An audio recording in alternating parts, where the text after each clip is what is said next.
እንደምን ዋላችሁ ተመልካቾቻችን። ከአሚኮ የቀን ስፖርታዊ ዜናዎቻችን ቀጥለው ይቀርባሉ። በሀገሩ ዜናዎች ጀምራለሁ። አብራችሁን ቆዩ። አዴት ቮሊቦል ክለብ ወደ ፕሪሚየር ሊግ አደገ።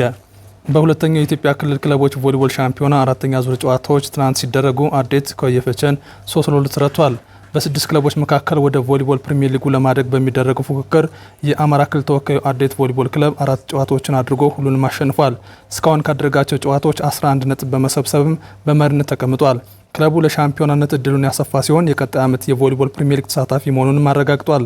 ተከታዩ አርሲ በስኬት ባንክ 3-2 የተሸነፈ ሲሆን ከአዴት በ2 ነጥብ አንሶ ሁለተኛ ላይ ተቀምጧል።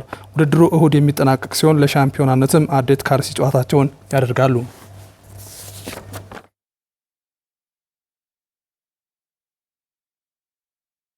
የተቀዛቀዘውን የባህር ዳር ከተማ የቦክስ ስፖርት ለማነቃቃት ጊዮን የቦክስ ክለብ ተመስርቷል። የክለቡን መመስረት ከተማዋን በቦክስ ስፖርት ለማስጠራትና ታላላቅ ተወዳዳሪዎችን ያለመ ነው ሲሉ አሰልጣኞች ተናግረዋል። መልሰው ጦቦ ተጨማሪውን እንደሚከተሉ አቅርበዋል። ከዚህ ቀደም የተሻለ የነበረውና አሁን ላይ በባህር ዳር ከተማ የተቀዛቀዘውን የቦክስ ስፖርት ለማሳደግ በቅርቡ ጊዮን የቦክስ ክለብ ተመስርቷል። በስፖርቱ የከተማዋን ስም የሚመጥን ውጤት ለማስመዝገብና ታላላቅ ተወዳዳሪዎችን የማፍራት ዓላማ ያነገበ ስለመሆኑ አሰልጣኝ ጌትነት አካላት ተናግሯል። ባህር ዳርን በአማራ ክልል የተሻለች ቦክስ የሚወደድባት ቦክስ የሚተገበርባት ከተማ ማድረግ ፕላስ ባህር ዳር እንደ ከተማ ብቻ ሳይሆን ባህር ዳርን የሚወክሉ ልጆች በአማራ ክልል በመወከል በኢትዮጵያ ሻምፒዮና እንዲሁም በአፍሪካና በዓለም አቀፍ ሻምፒዮናዎች ከፍ ብሎ የሚታዩ ስፖርተኞችን እናፈራለን ብለን በበጎ አስተሳሰብ ነው ይሄን ማህበር የመሰረት ነው። ማህበሩ ሰልጣኞችን የሚያስተናግደው በነፃ ነው። አንድም ክፍያ ከሰልጣኞች አንቀበልም። በክልሉ የቦክስ ስፖርት እንቅስቃሴ ደሴ ከተማና ጎንደር ላይ የተሻሉ ናቸው የሚለው አሰልጣኝ ጌትነት ባህር ዳርም በቦክስ ስፖርት ተጠቃሽ እንድትሆን እየሰሩ ይገኛሉ።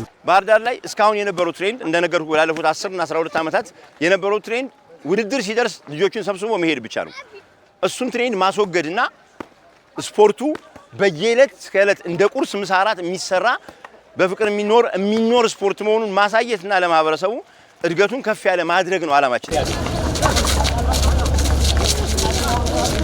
የቡድኑ አባልና ሌላኛው አሰልጣኝ ተፈሪ ግርማ በበኩሉ ክለቡን ለማሳደግ የረጅም ጊዜ እቅድ ይዘው እየተንቀሳቀሱ ይገኛሉ። ባህር ዳር እንደምታዩት እንደ ክልል ከተማነቱ የራሱ የሆነ የመወዳደሪያ ስቴጅ የለውም።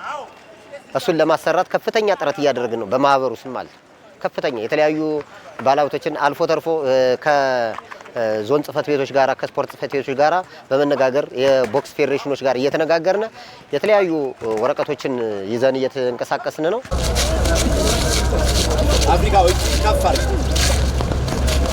የቦክስ ክለቡ የቁሳቁስ ድጋፍና ሌሎች አስፈላጊ ነገሮች ቢሟሉለት የተሻለ እንደሚሆን አባላቱ ተናግረዋል። ማቴሪያል ይደገፍልን በጣም አሪፍ ነው።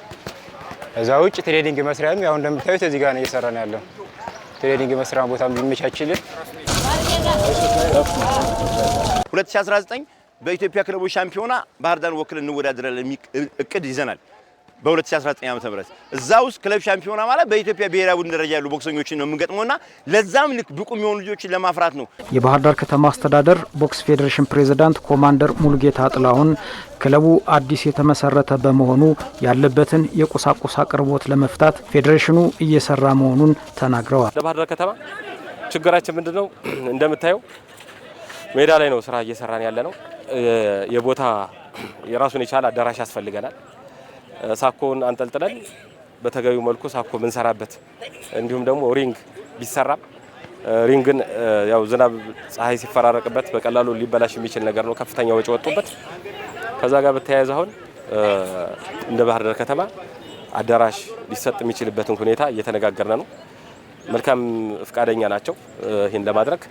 እሱም መሰረት አድርገን እንግዲህ ወደፊት እናያለን ብዬ አስባለሁ። ባህር ዳር ከነማ የኢትዮጵያ መድኑን ብሩክ ሙልጌታን አስፈረመ። የጣና ሞገዶቹ የአጥቂ ስፍራ ተጫዋቹን በ2 ዓመት ውል ወደ ክለባቸው ሲቀላቅሉ የኃይለ ሥላሴ ልጅ አለምን ውልም ደግሞ በ1 ዓመት ውል አራዝመዋል። ባህር ዳር ከነማ ከተጫዋቾች በተጨማሪ የግብ ጠባቂ፣ ቡድን መሪ፣ ውጌሻና የአካል ብቃት አሰልጣኝና የስነ ምግብ ባለሙያን ውል አድሰዋል። በሌላ በኩል ፋሲል ከነማ አሰልጣኝ ዘማሪያም ወልደ ጊዮርጊስን በ2 ዓመት ውል መቅጠሩን ፌዴሬሽኑ በድረገጹ አሳውቋል።